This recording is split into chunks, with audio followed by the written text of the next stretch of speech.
Discussion कल CVP analysis पे चल रही थी, cost management accounting cap 3 chapter 11, उसको हमने कल कंप्लीट किया था पास्ट पेपर डिस्कशन के साथ। आज हमने अपना नेक्स्ट मेजर टॉपिक शुरू करना है, that is the standard costing and variance analysis.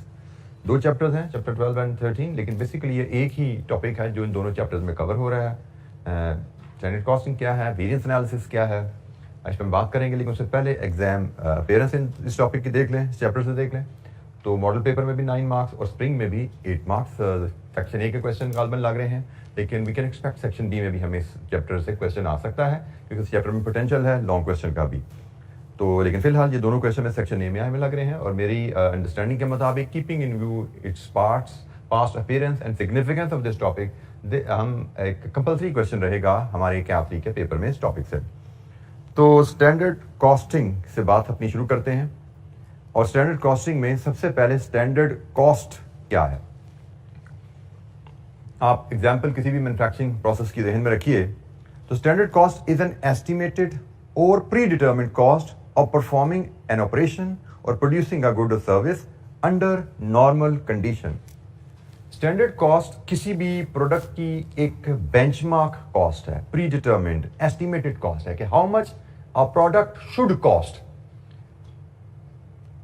Standard cost, for example आपकी कंपनी ये डेस्क बनाती है, आप इस डेस्क की स्टैंडर्ड कॉस्ट कैलकुलेट करते हैं प्रोडक्शन शुरू करने से पहले। How much this bench should cost us. इस बेंच में लकड़ी कितने की लगनी चाहिए, पाइप कितने का लगना चाहिए, कपड़ा कितना लगना चाहिए, फोम कितना लगना चाहिए, लेबर का कितना टाइम लगना चाहिए, ओवरहेड्स कितने लगने चाहिए। How much this bench should cost, pre determined, मतलब एडवांस में हमने अंदाजा लगाया कि ये बेंच में कितने का कॉस्ट करना चाहिए। ये स्टैंडर्ड कॉस्टिंग सिर्फ प्रोडक्ट में ही यूज नहीं की जाती, गुड्स प्रोड्यूस करने में यूज नहीं होती, ये सर्विस कॉस्टिंग में भी यूज की जाती है। अगर आप सर्विस प्रोवाइड करते हैं, for example you are an auditor, आप एक कंपनी का ऑडिट करते हैं, तो आप ऑडिट शुरू करने से पहले अंदाजा लगा सकते हैं how much this audit should cost my company. और आप standard cost of performing an operation वो भी कर सकते हैं कि आपने 1 घंटा प्लांट चलाना है, तो 1 घंटा प्लांट चलाना, how much it should cost us. So standard cost is an estimated or predetermined cost of performing an operation or producing a good or service under normal conditions. This is the key word. Normal हालात में अगर हम काम करें तो how much it should cost. अच्छा जी, standard cost के बाद बात आती है स्टैंडर्ड कॉस्टिंग की। ये स्टैंडर्ड कॉस्टिंग क्या है? Standard costing just like marginal costing, absorption costing, एक अलहदा कॉस्टिंग सिस्टम है। स्टैंडर्ड कॉस्टिंग सिस्टम में all units of products or service, जिस भी आप बिजनेस में हैं, are recorded in the cost accounts at their standard cost and the value of inventory is based on standard production cost. ये इन दो sentences को अगर हम एक्सप्लेन करें, पहले हमने अभी तक पढ़ा हुआ है कि हम कॉस्ट अकाउंट्स जो बनाते हैं, कॉस्ट अकाउंट से मुराद फिलहाल हमारे नॉलेज के मुताबिक work in process account, finish goods account, material account, labour account, ये हमारे सारे कॉस्ट अकाउंट्स हैं जो हमने पढ़े हुए हैं, जिसमें हमने कॉस्ट का फ्लो भी देखा हुआ है कि मटेरियल परचेज किया जाता है, डेबिट किया जाता है मटेरियल को, मटेरियल फिर डायरेक्ट कंज्यूम किया जाता है तो work in process debit, credit material, material indirect consume किया जाता है तो ओवरहेड डेबिट, क्रेडिट मटेरियल। ये सारी एंट्रीज हमने पढ़ी हुई हैं बेसिक अकाउंटिंग, कॉस्ट अकाउंटिंग की बेसिक एंट्रीज।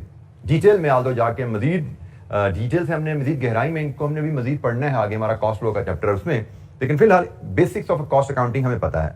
तो जनाब यहाँ पे जो पहला जुमला है, all units of product are recorded in the cost account at their standard cost.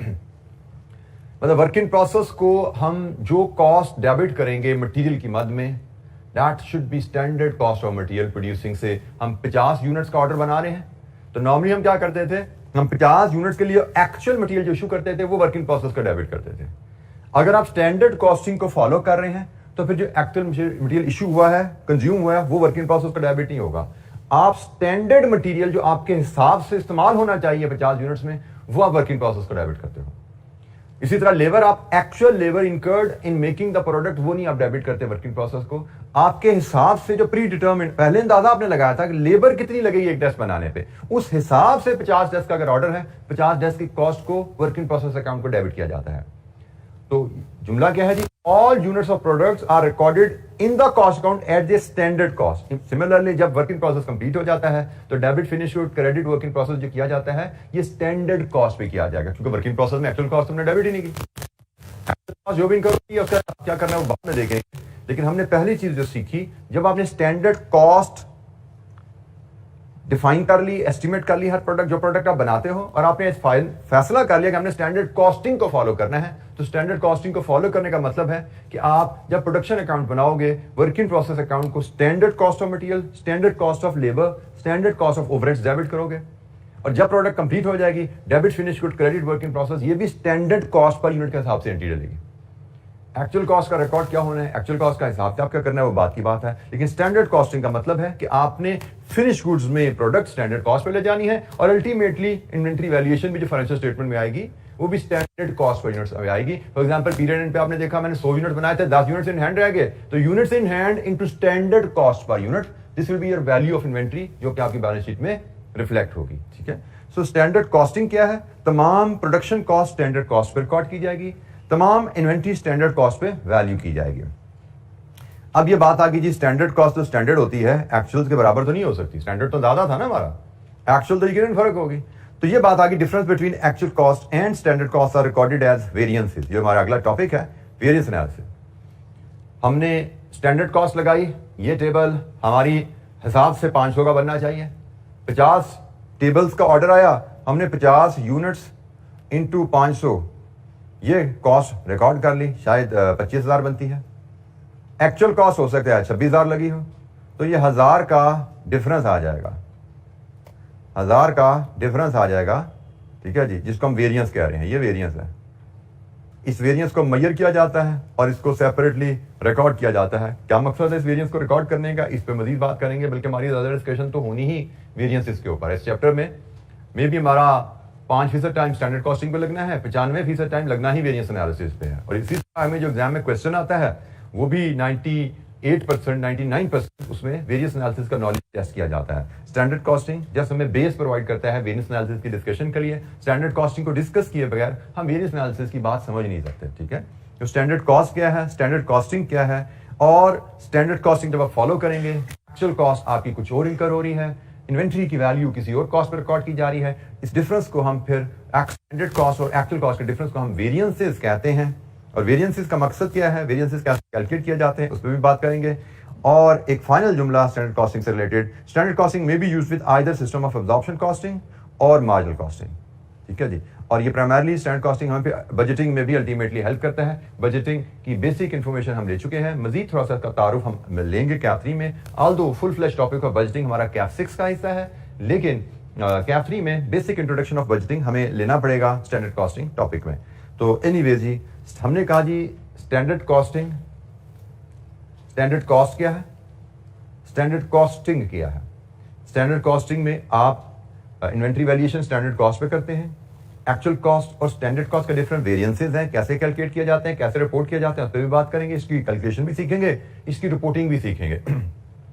And finally standard costing जब आप फॉलो कर रहे हैं, स्टैंडर्ड कॉस्टिंग को आप एब्जॉर्प्शन कॉस्टिंग या मार्जिनल कॉस्टिंग दोनों के साथ चला सकते हैं। जैसे आप यहाँ पे स्टैंडर्ड एब्जॉर्प्शन कॉस्ट भी कैलकुलेट कर सकते हैं, अगर आप एब्जॉर्प्शन कॉस्टिंग को फॉलो करते हैं। यहाँ पे स्टैंडर्ड मार्जिनल कॉस्ट भी कैलकुलेट कर सकते हैं कि एब्जॉर्प्शन कॉस्टिंग हम फॉलो करेंगे और एब्जॉर्प्शन कॉस्टिंग के तहत हमारी कॉस्ट पर यूनिट क्या आनी चाहिए। मार्जिनल कॉस्टिंग हम फॉलो करते हैं, मार्जिनल कॉस्टिंग के तहत हमारी कॉस्ट क्या आनी चाहिए, स्टैंडर्ड अंदाजन प्री डिटरमिन। हम पहले अंदाजा लगा रहे हैं कि ये डाइस हमें ये डेस्क हमें एब्जॉर्प्शन कॉस्टिंग सिस्टम के तहत कितने का पड़ना चाहिए, ये डेस्क हमें मार्जिनल कॉस्टिंग के तहत कितने का पड़ना चाहिए। हम इन स्टैंडर्ड कॉस्टिंग में इन दोनों में से कोई भी सिस्टम अडॉप्ट कर सकते हैं। ठीक है, तो इनकी सिग्निफिकेंस आगे चल के देखेंगे, बट फिलहाल हम कहते हैं कि भी पहले हमने बात की थी कि एब्जॉर्प्शन कॉस्टिंग के तहत हम अकाउंट्स मेंटेन करें या मार्जिनल कॉस्टिंग के तहत अकाउंट्स मेंटेन करें, हम actual cost per unit measure करते थे। अब हम बात कर रहे हैं कि अभी हम मार्जिनल कॉस्टिंग के तहत अकाउंट्स मेंटेन करें या एब्जॉर्प्शन कॉस्टिंग के तहत अकाउंट मेंटेन करें, हम स्टैंडर्ड कॉस्टिंग के तहत भी कॉस्ट पर यूनिट डिटरमिन कर सकते हैं। This is also an option with some benefits. ठीक है जी, इस सिस्टम के स्टैंडर्ड कॉस्टिंग सिस्टम के कुछ अपने फवाइद हैं, कुछ अपने इसकी यूजफुलनेस है, उस पर भी बात करते चलेंगे जैसे जैसे आगे चलेंगे जी। Standard cost and standard costing. Standard cost किसी एक प्रोडक्ट की predetermined estimated cost, and standard costing जिसमें आप पॉलिसी बना लेते हैं कि हम अपनी प्रोडक्ट कॉस्ट को स्टैंडर्ड कॉस्ट पे ही बुक्स में लिखा करेंगे। हम जो कॉस्ट इंकर करेंगे प्रोडक्शन की, उसको हम स्टैंडर्ड कॉस्ट पे रिकॉर्ड करेंगे और फिनिश गुड्स भी हम स्टैंडर्ड कॉस्ट पे मेंटेन करेंगे। बैलेंस शीट में इन्वेंट्री वैल्यूएशन भी स्टैंडर्ड कॉस्ट पे की जाएगी। ये स्टैंडर्ड कॉस्टिंग सिस्टम है। स्टैंडर्ड कॉस्ट क्या है, स्टैंडर्ड कॉस्टिंग क्या है? Any question? अच्छा जी, स्टैंडर्ड कॉस्टिंग कब यूज की जाती है? मैंने कहा था इसके बेनिफिट्स, इसकी यूजफुलनेस क्या है, उस पर बात करते हैं साथ साथ। May be use when an entity produces standard units of product और सर्विस दैट आर आइडेंटिकल। ये एक अहम पॉइंट है। स्टैंडर्ड कॉस्टिंग वो ऑर्गेनाइजेशन यूज करेंगी जो आइडेंटिकल प्रोडक्ट्स बनाती हैं। जैसे एक फैक्ट्री है, वो ये डेस्क बनाती है, इस डेस्क के अलावा उसको कोई काम ही नहीं है। तो आइडेंटिकल प्रोडक्ट्स हैं। कोई कॉलेज आके 10 डेस्क ऑर्डर करता है, कोई कॉलेज आके 20 डेस्क ऑर्डर करता है, कोई 50, कोई 100, कोई 500, सिर्फ डेस्क ही बनाती है। आइडेंटिकल प्रोडक्ट जो कंपनी बनाती है वो स्टैंडर्ड कॉस्टिंग सिस्टम को फॉलो करेगी। इसके अगेंस्ट हम एक और मिसाल ले लेते हैं। एक और फर्नीचर वर्कशॉप है जो कि बेड्स बनाती है, बेड सेट्स बनाती है क्लाइंट्स की डिजाइन की रिक्वायरमेंट के मुताबिक। तो वो तो हर क्लाइंट का डिजाइन फर्क आएगा ना। वो भी फर्नीचर की वर्कशॉप है, लेकिन वहां पे हर प्रोडक्ट दूसरी प्रोडक्ट से डिफरेंट होगी क्योंकि क्लाइंट्स ने डिजाइन ही डिफरेंट दिया है। तो वहां पे शायद आइडेंटिकल प्रोडक्ट्स नहीं है, वहां पे शायद स्टैंडर्ड कॉस्टिंग फॉलो नहीं की जाएगी। ठीक है, तो आइडेंटिकल प्रोडक्ट्स यहां पे आती हैं, वहां पे स्टैंडर्ड कॉस्टिंग फॉलो की जाती है। मकसद क्या है? It is a control technique that reports variances by comparing actual cost to predetermined preset standards to facilitate action through management by exception. Primary objective standard costing का, जैसे हमने स्टैंडर्ड कॉस्टिंग सिस्टम में कहा कि वहां पे हम वेरिएंसेस रिकॉर्ड करते हैं। एक्चुअल कॉस्ट और स्टैंडर्ड कॉस्ट के डिफरेंस को हम वेरिएंस कहते हैं। वेरिएंस रिकॉर्ड क्यों किया जाता है?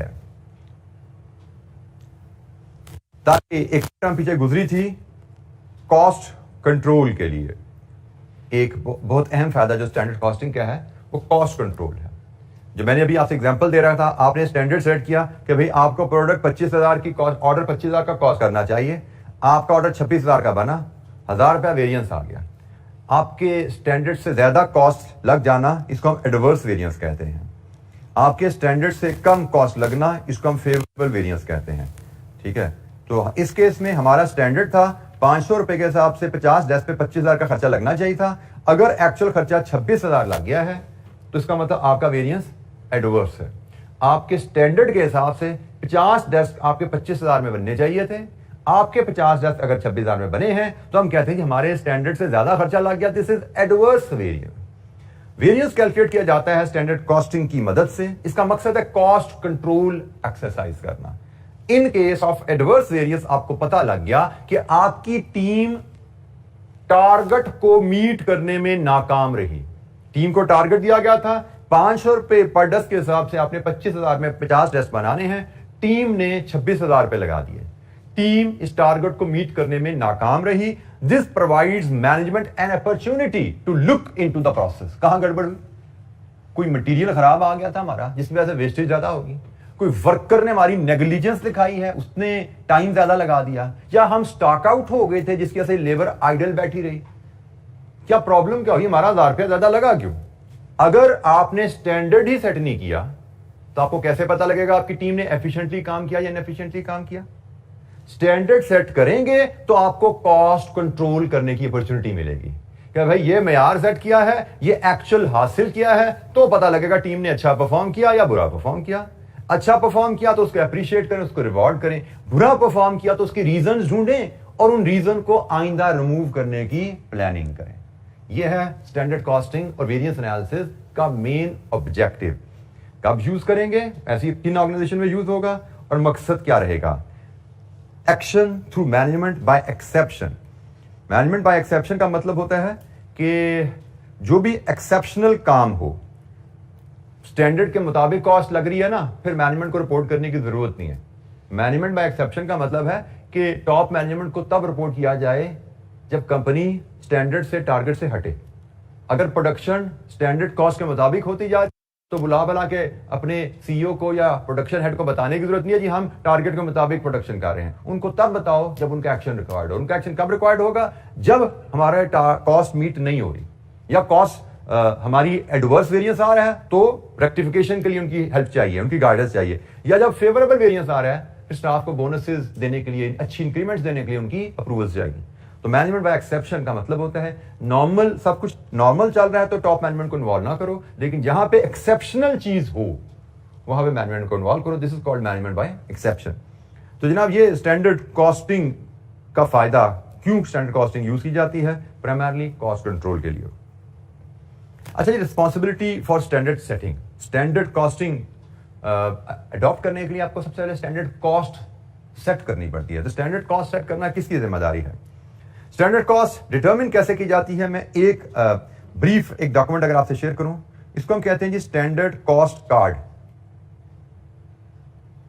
जिसमें लिखा जाएगा मटेरियल, लेबर, वेरिएबल ओवरहेड्स और अगर एब्जॉर्प्शन कॉस्टिंग है तो फिक्स्ड ओवरहेड्स, हर कंपोनेंट पे बात की जाएगी और standard cost per unit determine की जाएगी।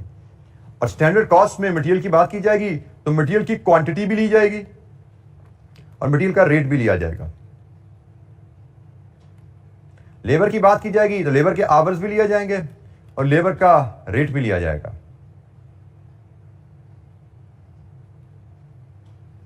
वेरिएबल ओवरहेड की बात की जाएगी तो शायद ये आवरली बेसिस पे एब्जॉर्ब हो रहा है, इसके आवर्स भी आएंगे, इसका रेट भी आएगा।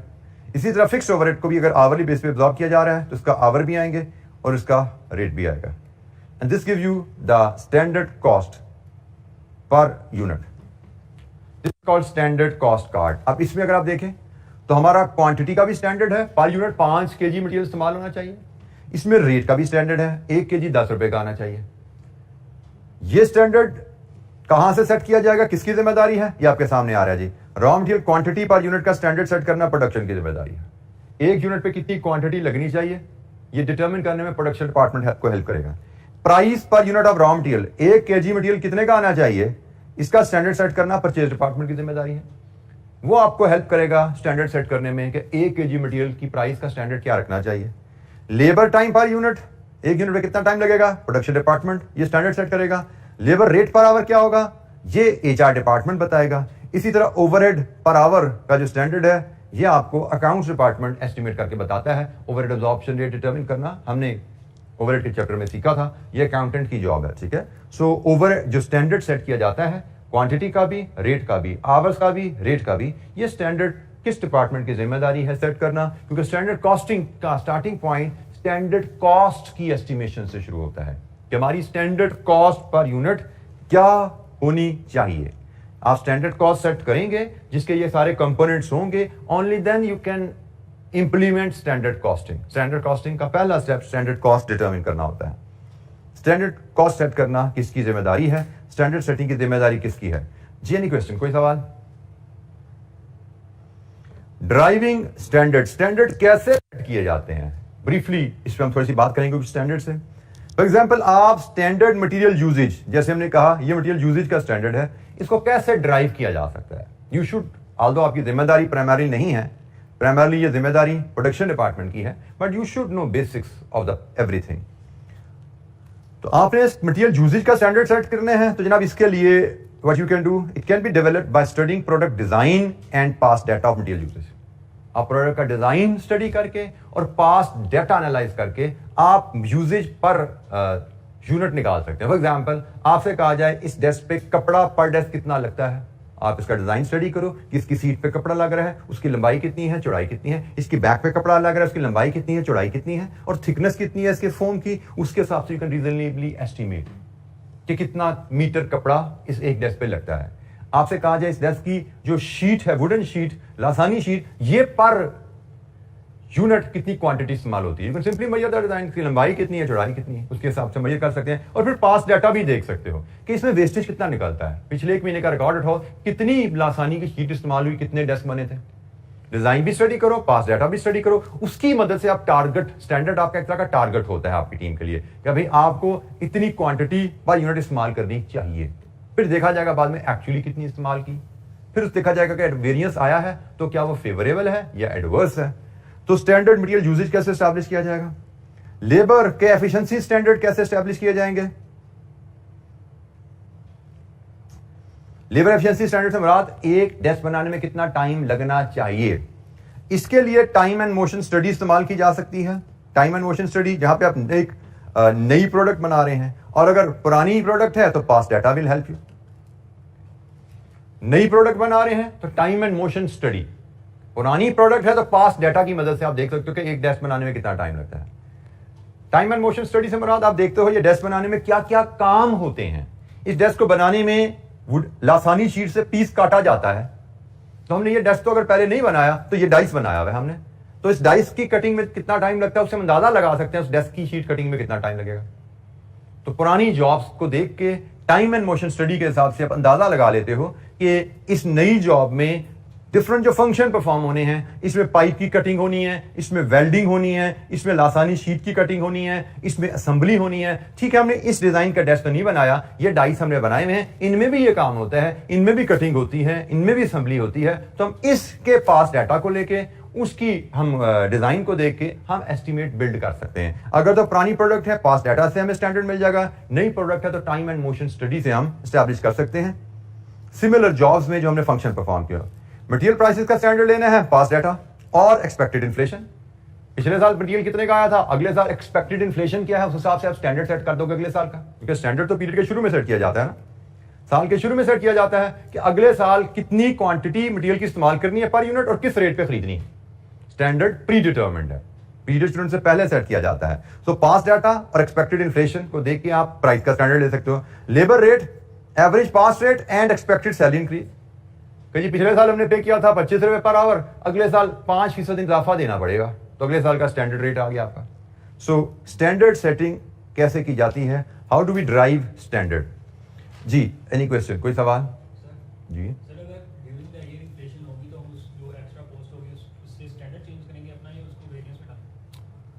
आपके साथी का कहना है कि अगर ड्यूरिंग द ईयर को ऐसी चेंज आ जाए जो हमने पहले एंटिसिपेट ना की हो, वैसे तुम कह रहे हैं ना हमने एंटिसिपेट करनी है, हमने मटेरियल प्राइस का स्टैंडर्ड आने वाले साल के लिए क्या रखना है, उसका हम अंदाजा लगाते हैं कि पिछले साल हमारी मटेरियल कॉस्ट पर यूनिट क्या रही और आइंदा इन्फ्लेशन क्या एक्सपेक्टेड है, उसके हिसाब से हम इन्फ्लेशन को इनकॉर्पोरेट करके अंदाजा लगा के स्टैंडर्ड सेट करते हैं। लेकिन बाज़ औक़ात ऐसा हो जाता है कि हालात इस तरह बदलते हैं कि स्टैंडर्ड रेलेवेंट नहीं रहता। फॉर एग्जाम्पल रिसेंट टाइम्स की मिसाल लें, आप सब लोग माशाल्लाह सारे मैच्योर हैं, कुछ ना कुछ न्यूज़ से इन टच रहते हैं। लेट्स अज्यूम ये साल शुरू हुआ दिसंबर, जनवरी 1 जनवरी से। दिसंबर में हमारी कंपनी एक बजट बना रही थी अपना, हमने रॉ मटेरियल प्राइस पर केजी का अंदाजा लगाया। रॉ मटेरियल प्राइस पर केजी का हमने अंदाजा लगाया, हमने कहा जी हमारा रॉ मटेरियल तो इंपोर्ट होता है और हम वो इंपोर्ट करते हैं, प्लस उस पर डॉलर का रेट लगाया, जाहिर बात हम तो $1 पर यूनिट प्राइस पे करते हैं और हम उस पर 10% ड्यूटी पे करते हैं, तो हमें $1 प्लस 10% हमें कॉस्ट करता है एक यूनिट ऑफ रॉ मटेरियल। आपने अंदाजा लगाया पास्ट ट्रेंड देखते हुए कि हमारा रूपी जो है वो पूरे साल में 5% अप्रिशिएट होगा डॉलर के अगेंस्ट, क्योंकि हिस्टोरिकली 10 साल से ऐसा ही होता आ रहा है। ये अंदाजा लगा के आपने स्टैंडर्ड सेट कर दिया कि अभी $1 से साल के शुरू में 150 रुपए का था, 10% की ड्यूटी लग जाएगी, 165 हो जाएंगे, 5% का इफेक्ट और आ जाएगा, 175 रुपए पर यूनिट हमें कॉस्ट पड़नी चाहिए। This was your estimate. जब साल शुरू हुआ दिसंबर में अपना अंदाजा लगा, टीम को टारगेट दे दिया। अब मल्टीपल फैक्टर्स आ गए, जिसमें से इकोनॉमिक सिचुएशन पाकिस्तान की बड़ी तेजी से बदली। डॉलर का रेट 5 क्या 10, 15, 20, 25, 30% बढ़ गया और सब कुछ छोड़ दो, इंपोर्ट ही बैन होगी। अब तो इंपोर्ट बैन होगी, नतीजे में चीजें इंपोर्टेड चीजें जिसके बाद पड़ी जो ब्लैक होनी शुरू होगी। मैं प्रैक्टिकली एक बात बताऊं, मैंने भी एक चीज खरीदनी थी अपने घर के लिए, वैसे चलते फिरते कोई प्राइस चेक की थी 3-4 महीने पहले, 14-15 हज़ार की थी। उस वक्त मुझे जरूरत नहीं लगी लेने की। अब मैंने कहा लेने जाता हूं तो पता लगा जी 55-60 हज़ार की मिल रही है। क्यों? इंपोर्ट बैन हो चुकी है, अब जिसका जो दिल कर रहा है मांग रहा है कीमत। तो this things like this happen in reality. तो yes, coming back to your point, कि भाई हालात इस तरह बदल जाते हैं जो आपने सोचे नहीं थे साल के शुरू में, फिर क्या करें? तो क्या ये वेरिएंस रिपोर्ट होगा? तो आंसर इज नो, क्योंकि मैंने अभी थोड़ी देर पहले आपको वेरिएंस का मकसद बताया था। वेरिएंस का मतलब है, वेरिएंस का मकसद है कॉस्ट कंट्रोल करना, कि हमारी टीम ने कोई खराबी की है तो उस खराबी की वजह आइडेंटिफाई करके उसको दूर करना। एडवर्स वेरिएंस के केस में अगर टीम ने अच्छा परफॉर्म किया उसको तो अप्रिशिएट करना। अब गवर्नमेंट ने इंपोर्ट पे बैन लगा दिया, 15,000 की चीज 60,000 की होगी, इसमें हमारी टीम का कोई कसूर है? ना मैं उनको शाबाश देनी है, ना मैं उनको खिंचाई करनी है। तो इसका मतलब वेरिएंस का कोई फायदा नहीं यहां पे कैलकुलेट करने का। यहां पे शायद हमें स्टैंडर्ड रिवाइज करने की जरूरत है। अगर वेरिएंस आपका मकसद पूरा नहीं कर रहा कंट्रोल का, तो इट इज यूजलेस, फायदा ही नहीं है। मकसद हमने ध्यान में रखना है, हम वेरिएंस कैलकुलेट स्टैंडर्ड कॉस्टिंग की तरफ जा क्यों रहे हैं? हम स्टैंडर्ड कॉस्टिंग की तरफ इसलिए जा रहे हैं कि हम वेरिएंस कैलकुलेट करें। हम वेरिएंस कैलकुलेट क्यों करना चाह रहे हैं? कॉस्ट कंट्रोल के लिए, कि अगर हमारी टीम टारगेट को मीट नहीं कर पा रही तो टीम की ट्रेनिंग पे तवज्जो दी जाए, टारगेट पूरी ना होने की रीजन को ढूंढा जाए, उनको दूर किया जाए ताकि कॉस्ट कंट्रोल में रहे हमारे, हम उसको लोएस्ट लेवल पे मेंटेन रख सकें। और अगर टीम टारगेट को मीट कर रही है तो उनको एप्रिसिएशन दी जाए, उनको रिवॉर्ड दिया जाए, उनको बोनसेस दिए जाए। ये मकसद हमें ध्यान में रखना है। स्टैंडर्ड कॉस्टिंग का मकसद वेरिएंसेस कैलकुलेट करना, और वेरिएंसेस का मतलब कॉस्ट कंट्रोल करना। और अगर कॉस्ट कंट्रोल नहीं हो रही वेरिएंसेस से, there is no use of variances. जैसे कि आपके साथी ने कहा, हालात बदल जाए जिसमें टीम का कोई कसूर ही नहीं है, तो शायद स्टैंडर्ड की रिवीजन विल बी रिक्वायर्ड। आगे चल के इस पे बात आएगी हमारी। जी, एनी अदर क्वेश्चन, कोई और सवाल? अच्छा, कुछ बेसिक सी इलस्ट्रेशन है, देखते हैं। स्टैंडर्ड के फॉर्मेट्स पे ही बेसिकली हम बात कर रहे हैं कि स्टैंडर्ड कॉस्ट का फॉर्मेट क्या है, कैसे उसको प्रेजेंट किया जाता है। इलस्ट्रेशन 1 है जी हमारे पास, ये पेज नंबर 424 पे आपके पास आ रही है। इसकी रिक्वायरमेंट है जी, prepare standard cost card in order to establish the standard cost of 1 unit of product 20K and enter the following subtotal on the card. Cost card बनाइए, स्टैंडर्ड कॉस्ट कार्ड बनाइए, और following subtotal उसमें नजर आए। Standard prime cost, standard marginal cost and standard total absorption cost. Prime cost से मुराद direct cost का sum, marginal cost से मुराद all direct cost and variable overheads, absorption cost से मुराद फुल कॉस्ट, जिसमें डायरेक्ट कॉस्ट भी, जिसमें वेरिएबल ओवरहेड भी, जिसमें फिक्स्ड ओवरहेड्स। ठीक है, तो डाटा पढ़ते हैं जी, फिर हम इन सब टोटल के साथ स्टैंडर्ड कॉस्ट कार्ड बनाते हैं। Clean Limited manufactures product 20K. Information relating to this product is given below. Budgeted output for the year 1800 units. Standard details for 1 unit. Direct material 40 square meters at 10.6 per square meter. Direct wages, bonding department 12 hours at 10 per hour. Finishing department 30 hours at 5.6 per hour. Budgeted costs and hours per annum are as follows. Variable overheads, bonding department के budgeted overheads, budgeted labour hours, finishing department के budgeted overheads और उनके budgeted labour hours, fixed production overheads, budgeted amount क्या है। Variable overheads are recovered absorbed using labour hours and fixed overheads are recovered on a unit basis. जनाब, ये हमारे पास data आ गया, और इस डाटा के मुताबिक अब हम स्टैंडर्ड कॉस्ट कार्ड बनाते हैं। यहां से हमें जो इन्फॉर्मेशन पता लग रही है, हमारे कॉस्ट कंपोनेंट्स क्या हैं। डायरेक्ट मटेरियल है, डायरेक्ट वेजेस 2 डिपार्टमेंट में, बॉन्डिंग एंड फिनिशिंग, फिर वेरिएबल ओवरहेड है 2 डिपार्टमेंट में, bonding and finishing, and then fixed overheads है। तो हमें जो रिक्वायरमेंट दी गई है, उस रिक्वायरमेंट के मुताबिक हमारा format should look like standard costing illustration number 1, direct material, direct labour. Direct labour में 2 डिपार्टमेंट कौन कौन से? Bonding and finishing. ये जब डायरेक्ट मटेरियल, डायरेक्ट लेबर को हम कंप्लीट कर लेंगे तो हमें यहां पे जो टोटल मिलेगा that will B prime cost. फिर इसमें हम ऐड करेंगे वेरिएबल ओवरहेड्स, ये भी 2 डिपार्टमेंट के आएंगे, बॉन्डिंग एंड फिनिशिंग।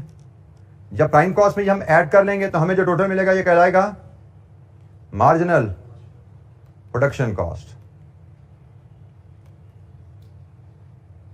फिर इसमें हम ऐड कर देंगे फिक्स्ड ओवरहेड, तो हमें यहां पे टोटल मिल जाएगा एब्जॉर्प्शन प्रोडक्शन कॉस्ट। अच्छा, जब इसमें डाटा फीड करना शुरू करते हैं,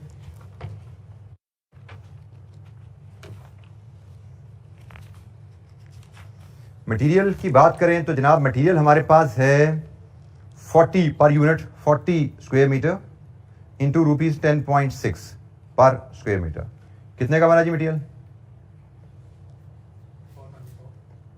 424। लेबर बॉन्डिंग डिपार्टमेंट की 12 आवर्स मल्टीप्लाइड भी rupees 10 per hour 120। Labour finishing department की 30 hours multiplied with rupees 5.6 per hour. कितनी बनी है? 168। लीजिए यहां से सम बताइए, प्राइम कॉस्ट कितना बना? 712। ये हमारी प्राइम कॉस्ट होगी। हमसे कहा गया था सब टोटल डालते जाइए, एक प्राइम कॉस्ट का सब टोटल, एक मार्जिनल प्रोडक्शन कॉस्ट का सब टोटल और एक एब्जॉर्प्शन कॉस्ट प्रोडक्शन कॉस्ट का टोटल। प्राइम कॉस्ट आ गई। आगे चलते हैं जी bonding.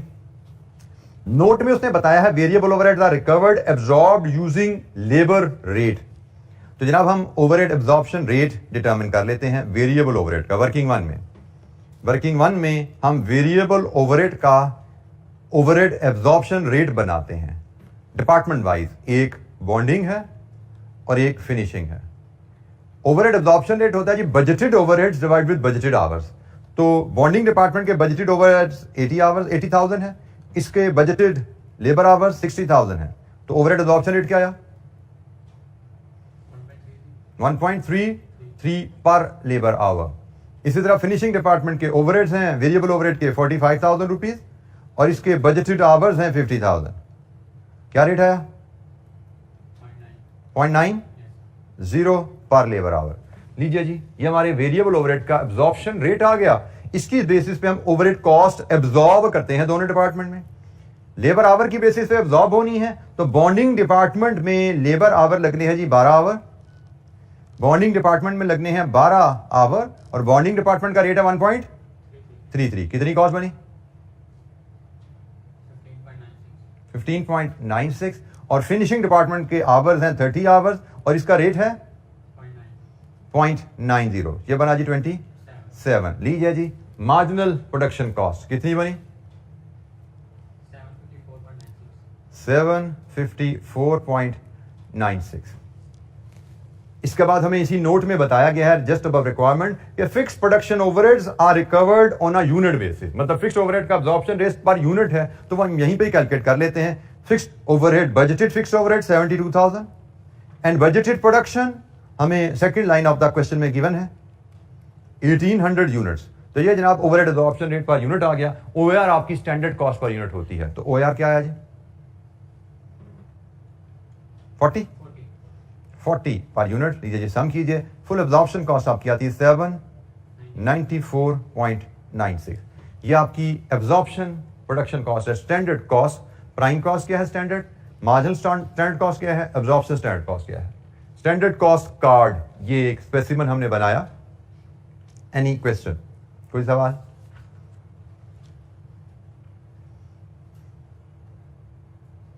Standard cost card very simple. आपको कॉस्ट के कंपोनेंट्स बताए गए हैं, मटेरियल, लेबर, ओवरहेड। मटेरियल की क्वांटिटी भी बताई गई है, रेट भी बताया गया है। लेबर के आवर्स भी बताए गए हैं, रेट भी बताए गए हैं। वेरिएबल ओवरहेड का एब्जॉर्प्शन रेट का तरीका भी दिया गया है, डाटा भी दिया गया है और एब्जॉर्प्शन की बेसिस भी दी गई है।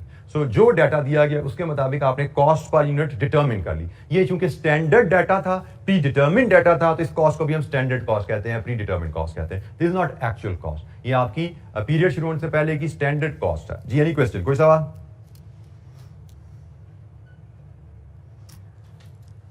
अच्छा जी, एक इलस्ट्रेशन 2 मजीद देखते हैं इस पॉइंट पे। यहां पे कोई सवाल किसी बच्चे के ज़हन में, किसी कैलकुलेशन पे गाइडेंस चाहिए। स्टैंडर्ड कॉस्ट क्या है, स्टैंडर्ड कॉस्ट कार्ड कैसे बनाया गया।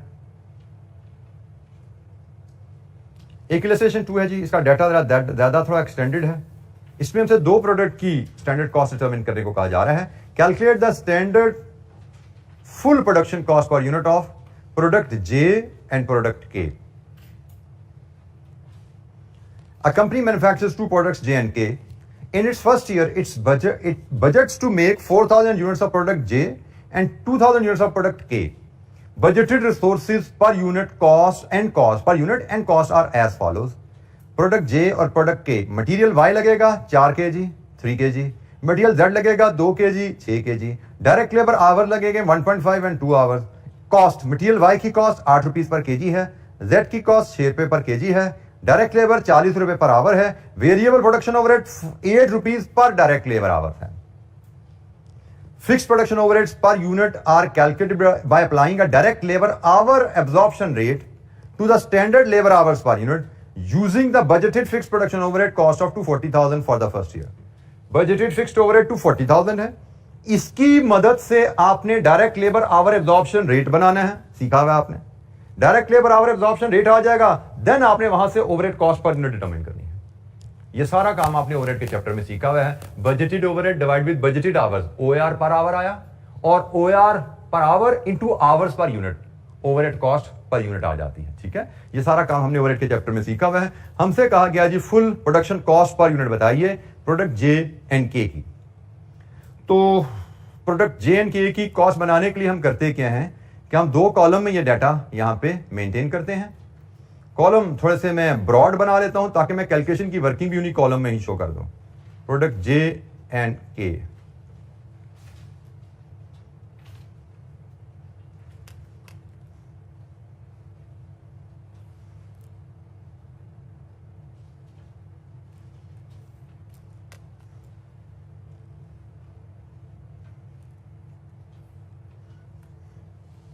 जे एंड के, मैं प्रोडक्ट की वर्किंग भी यहां पे, कैलकुलेशन की वर्किंग भी यहां पे शो कर दूंगा। हमारे एलिमेंट्स ऑफ कॉस्ट हैं मटेरियल वाई, मटेरियल जेड,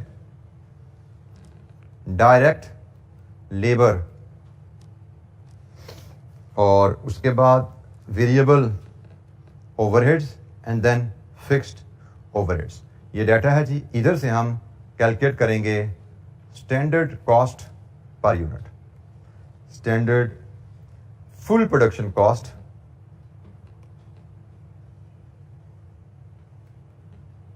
पर यूनिट। तो हम पहले जे की बात करें। जे में, प्रोडक्ट जे में 4 kg मटेरियल वाई लगना है और वाई का रेट क्या है 8 रुपीज पर kg, 32। मटेरियल प्रोडक्ट जे में 2 kg मटेरियल जेड लगना है, रेट क्या है जेड का 6 रुपये पर kg, 12 रुपये। प्रोडक्ट जे में 1.5 लेबर आवर लगने हैं और लेबर का रेट क्या है 40 rupees per hour, 60 rupees. Then variable production overheads labour hour की बेसिस पे लगने हैं, तो 1.5 लेबर आवर्स हैं जे में और रेट है वेरिएबल प्रोडक्शन ओवरहेड्स का 8, 12। फिर इसके बाद फिक्स प्रोडक्शन ओवरहेड के बारे में उसने कहा लेबर आवर की बेसिस पे एब्जॉर्ब होने हैं, तो लेबर आवर तो इसके भी 1.5 ही हैं, लेकिन ओवरहेड एब्जॉर्प्शन रेट क्या है उसके लिए मैं वर्किंग 1 बना लेता हूं।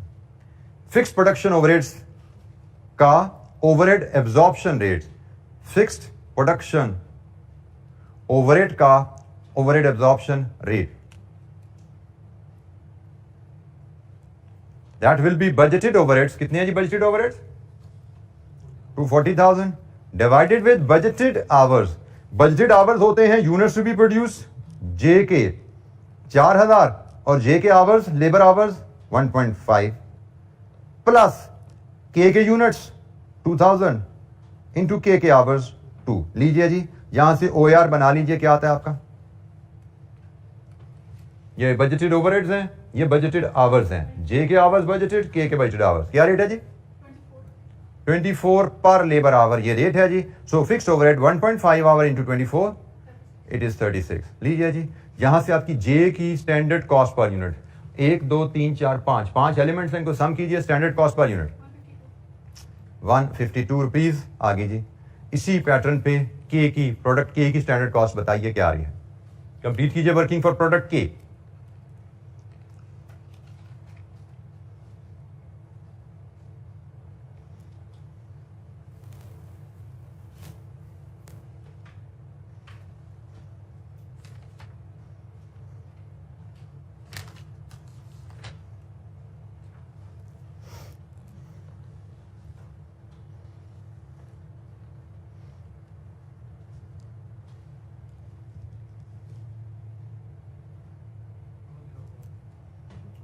₹204 जी। यदि क्वेश्चन किसी स्टूडेंट को कोई दिक्कत है तो पूछिए। 204 आपके साथी ने बताया हमारी प्रोडक्ट की स्टैंडर्ड कॉस्ट आएगी।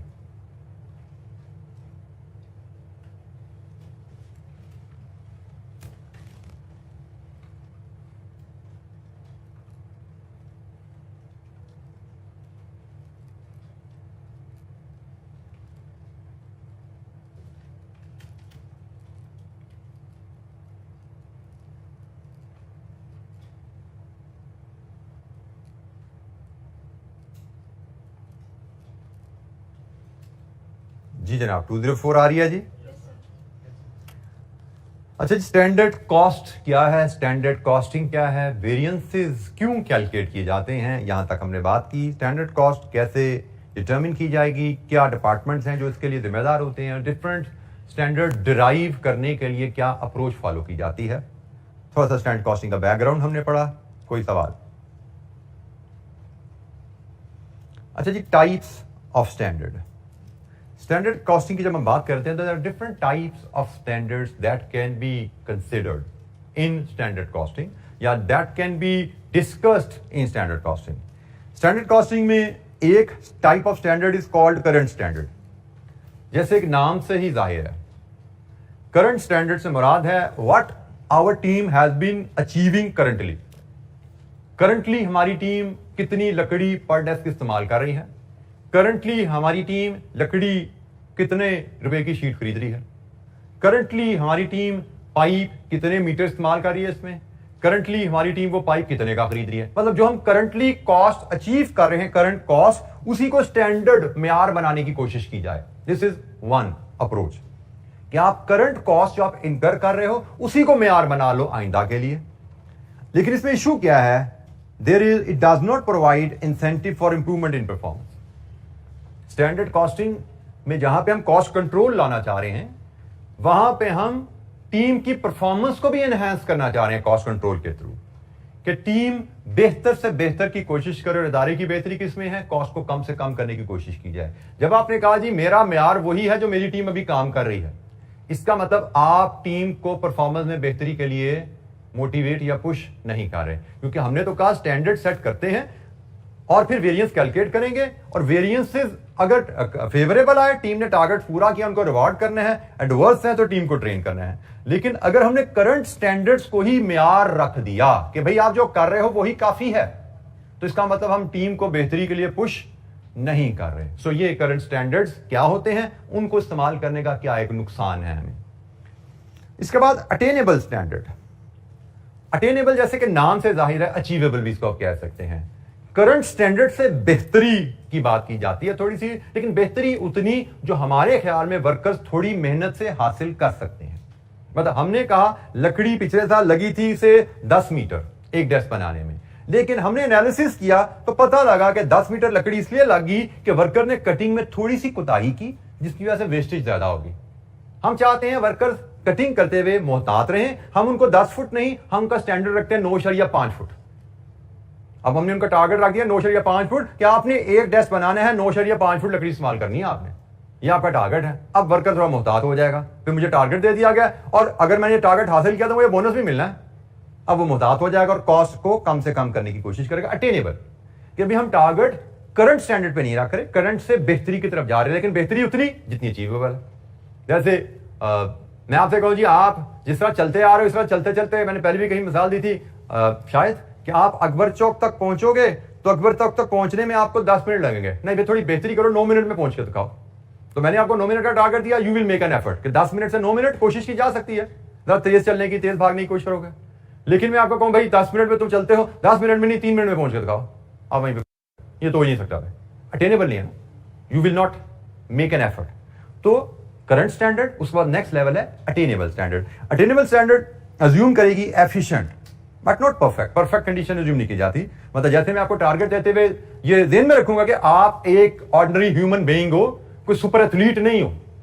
Normal conditions, not perfect condition. Allowance is made for normal material wastage and expected labour inefficiencies. ख्याल रखा जाता है कि भाई इंसान काम कर रहे हैं, तो भाई कटिंग में कुछ ना कुछ वेस्टेज भी होती है। इंसान काम कर रहे हैं तो घंटे 2 घंटे के बाद 5 मिनट की चाय की ब्रेक भी उन्होंने लेनी है। सो नॉर्मल जो ह्यूमन बिहेवियर है उनका ख्याल रखा जाता है।